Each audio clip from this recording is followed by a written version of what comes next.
Oh, hello again folks. I just thought I'd like to say a few words of introduction before I show you the following video. The thing is, I made this video, well shall I say I filmed this video back in April 2023, so it's just under a year ago, with an update on my wife Susie's Easifit bike kit.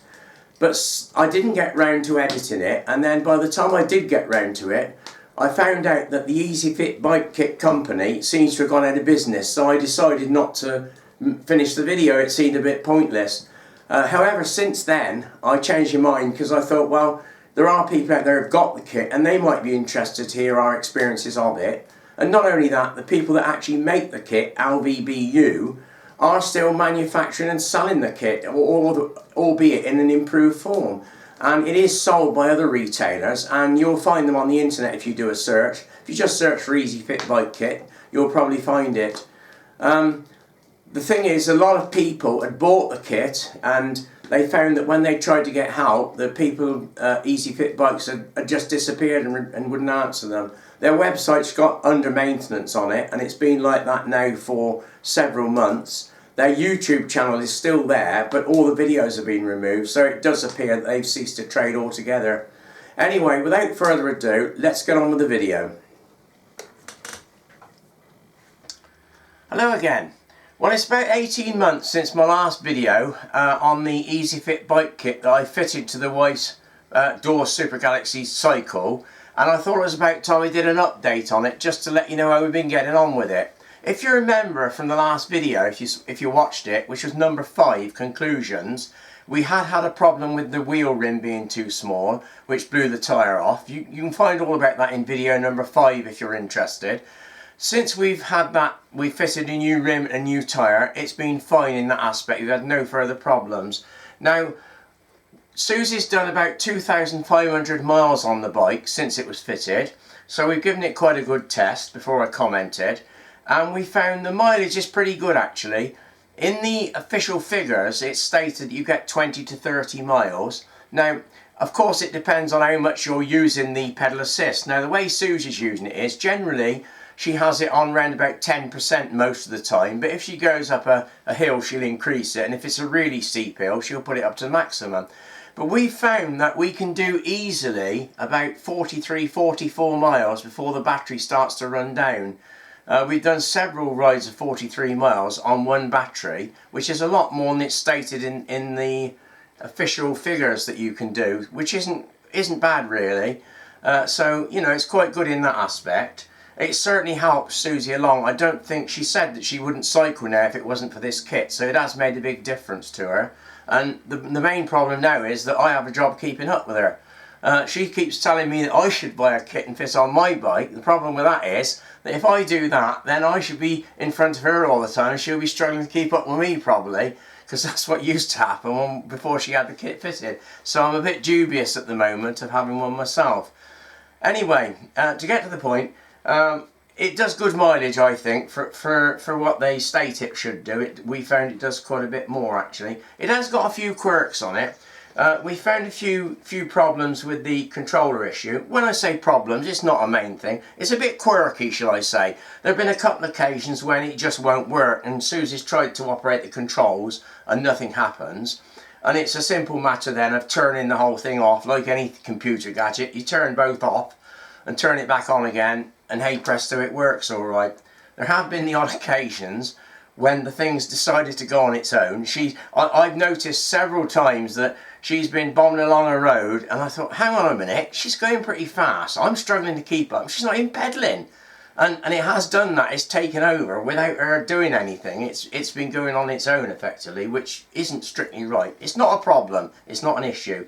It does have a throttle control on it, which overrides the main system, which technically I think is illegal on a bike, and there have been made changes to that in the newer version.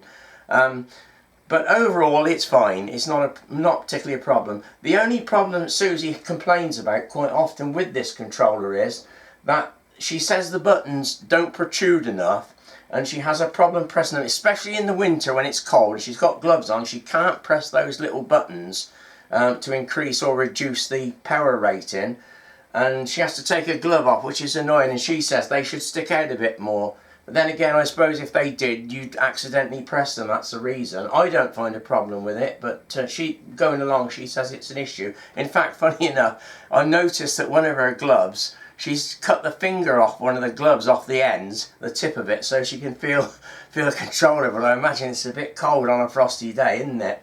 But that's what she's done. So that's the only problem with that. Otherwise, the whole thing seems to work fine. Now, I should point out that this is the early version of the Easifit kit, and they've now upgraded it, and there's a new version now. In fact, it comes in 3 variations, the new kit. The first one is the bottle kit, which is the same as what we've got here, but it has an uprated battery in it. The battery is rated at 8.7 amp hours rather than this one, which is, I think, is about 6 point something or other. I can't remember the exact figure. But anyway, the new bottle will enable the bike to do, as they state, 30 to 40 miles rather than the 20 to 30 on the one we've got. But as I say, that would do more from Susie's point of view. She could probably get 45 to 55 out of that easily, I would imagine, with her style of riding. The second option is a saddlebag option, which comes with one of those small wedge type bags that fits under the seat, which has a battery in it. But unfortunately, it doesn't have the electronics in the bag. It has to go underneath the bottom bracket in a little box, which I think is probably the worst place to put anything, because all the mud and muck and water gets sprayed on it. Now obviously it's going to be waterproof, but I'm just biased against things under the bottom bracket. Other people have a different view, and it's probably fine, but that's just my opinion. The saddlebag version, by the way, the battery is rated at 11.6 amp hours, and that will do between 40 and 60 miles according to the information supplied. The third option is the pannier option, which I think is a really good option. It comes with a new type pannier with a slot in the back, a sort of a double top on it, if you like. And the battery, which is quite large, I think the battery is rated at 17.4 amp hours, which is really big. It's sort of twice the size of the bottle battery. And that slides in between the pannier at the back. And that's a self-contained unit. And you don't need the box underneath, I would imagine, because it's probably got the gyroscope and the electronics built into it. And that looks quite a good option to me, although it will be quite heavy, I'd imagine. But they reckon that one will do 70 miles plus, which is more than enough for most people. I mean, you wouldn't need to worry about getting a flat battery on that, would you? Unless you were doing really long distance rides. So I think that's quite a good one. The only problem with them is that if you've got the earlier version and you upgrade, if you upgrade to the bottle version, then your Bluetooth controller that you've got with the earlier one, then it won't work with a new bottle. You need to buy a new controller, because they don't supply the controllers with the new kits. You have to buy them separately. If you're using a mobile phone to control it, none of what I'm saying is relevant. If you want the Bluetooth controller, it is. So the Bluetooth controller supplied with this early kit won't work with the later bottle kit. So you'd have to buy a new one, which is going to cost you £50. But in my opinion, it's probably worth it. If you're having the one mounted in the bag under the seat, or the pannier one, then your existing Bluetooth controller will work fine. So you shouldn't have a problem with that. It's only if you upgrade to the bottle that you need to buy a new controller. The only thing to say about the controller is that on the new controllers, they don't have this little throttle control. Now, that might not matter to you. It probably wouldn't to most people. And in actual fact, it's a bit dodgy. It's not technically legal, because a pedal assist bike, you shouldn't be able to control it without pedalling. And this throttle control will allow the bike to go on its own without you pedaling. I know that for a fact, because I've seen the wife do it. Now, if you are desperate to have a throttle control, you can have one of these, which is a throttle control. And all you do, you fit it on the handlebars like this, and there's a little plug on the end here, look. And this little plug will fit in a socket that's supplied in the wiring loom that comes with it anyway. We got one even with this bike. Even though we got one on the Bluetooth controller. The idea was it was supplied originally, so if you operate it by mobile phone, you'd still have the throttle option. But as I said, technically speaking, that throttle option isn't technically really correct, because you're not supposed to be able to drive the bike or ride the bike under power unless you're pedaling it. And with this, you can. So I should point that out. So that's that. I should point out I have no connection whatsoever with Easifit bike kits or any other bike manufacturer for that matter. I've just done this off my own back because I'm interested in it, and I thought there might be other people who are looking into it a bit unsure, and it might be of help to them. But as I say, if there's any Any questions you'd like to ask me, and I can answer them, I'll be happy to do so. Just ask in the comments section. And thanks very much for watching, and bye for now. See you in the next video. Bye for now.